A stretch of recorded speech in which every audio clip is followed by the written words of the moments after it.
Late November on the Aachen front, the American Ninth and First Armies were driving on Ruhr River objectives approximately 3 weeks before the surprise German counteroffensive.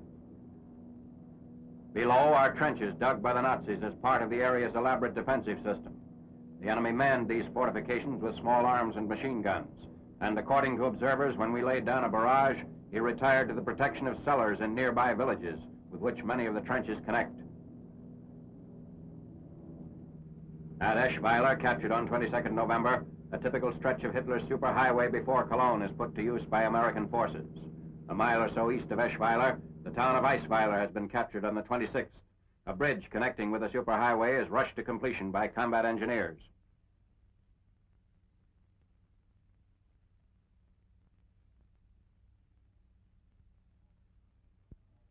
This forward progress by our armies continued despite stiffening enemy resistance. But behind it all, the Nazis were preparing for their major counterblows, which were to become a grim reality on 16th December. Field Marshal von Rundstedt's troops struck south of these troops, who were struggling through the mud in the Aachen sector. At the time of these pictures, our drive dominated the Western Front, with not even adverse weather conditions stalling our advance for too long a period. In some places, the roads were virtually impassable, with deep mud bogging down men and equipment.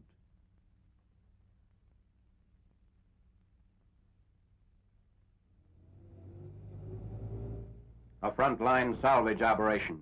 Jeep rescues Jeep.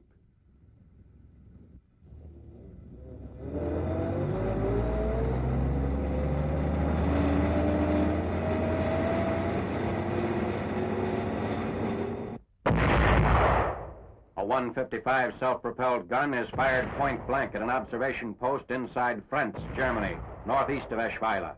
Range, 2,000 yards.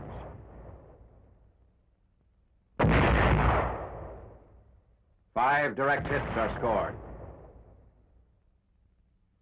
Opening fire on objectives across the Ruhr River.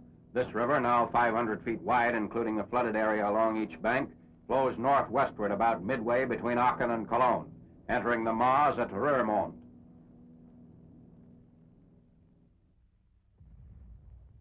WP shells explode on the east bank of the Ruhr.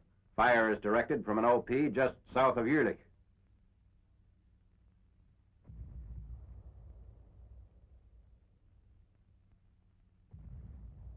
Several hundred miles south of Aachen, Alsatians fight flames in villages to which the Nazis set the torch before fleeing the area above the Swiss border.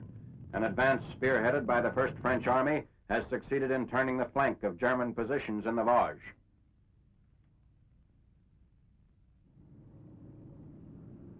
The breakthrough brings elements of the 6th Army Group to Mulhausen and the west bank of the Rhine. Additional films of the Mulhausen siege show final skirmishes leading up to the city's liberation. The civilian population of 10,000 has taken shelter in the cellars of houses and factories.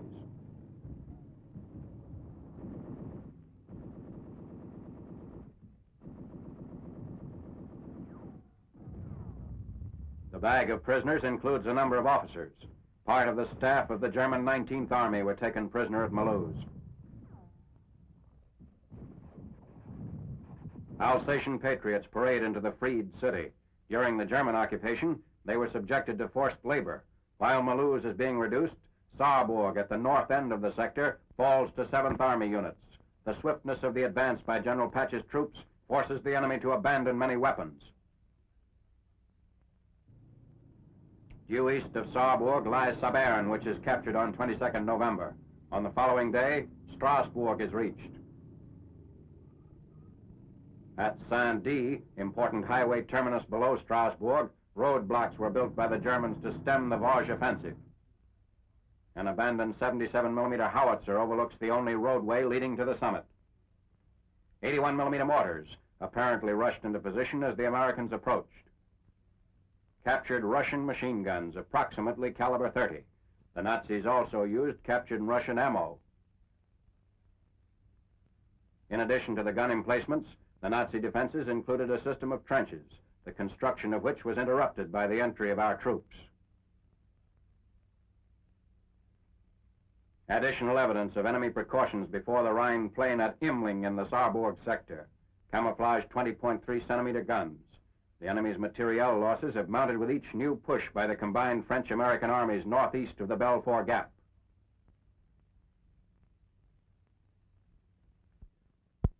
Here, a wooden framework and haystack were used to conceal the 20.3-centimeter weapon. At Strasbourg on 26 November, a total of approximately 10,000 prisoners are ready to be moved to the rear. Included is General Vaterroth, commander of the Strasbourg garrison.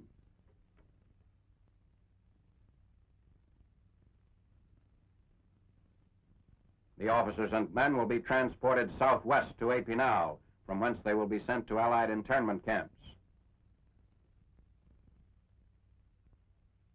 Women prisoners, members of the Nazi equivalent of the WAC. Several German army nurses are included.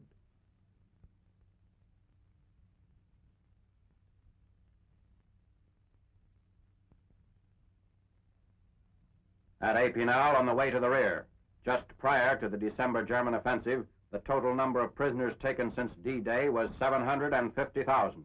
The enemy's estimated total casualties, including killed and long-term wounded, not less than 1,250,000.